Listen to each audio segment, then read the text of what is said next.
人工生殖法的修正草案在立法院進行初審，這民進黨的立委是提出變更議程，認為這個陌生囝的議題應該另外處理，先來審查社會共識較懸的部分，也就是予獨身的查某人甲已經結婚的查某同志正判會當透過人工生殖來生囝，若其他的部分是另講再過來審。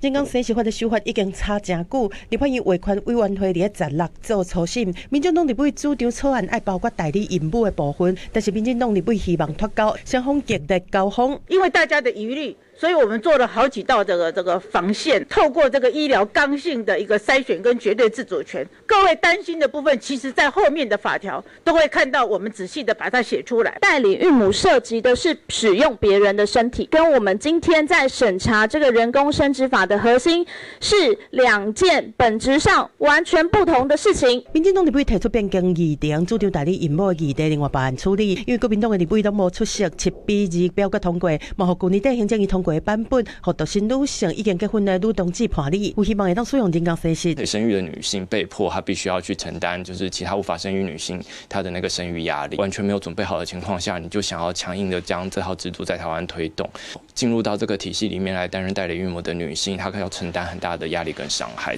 婦女團體是表達對脫鈎的支持，認為講會當避免修法延前損害女性的權益。婦產科醫師認為，代理有新的過程涉及關度、醫療化和風險，修法應該處理好細節，而且得到社會共識。因為他一直卡住這個法律，所以就變成說，很多人其實在等待這個法律的鬆綁，就會被很沒辦法執行。當然，代理孕母的這一塊還是可以繼續進行，因為衛福部還有國健署，他們其實在這部分已經做了很多的研究嘛。因為16草案剛才審到第13條，後邊的部分會選別的日期閣審，還未完成初審。記者綜合報道。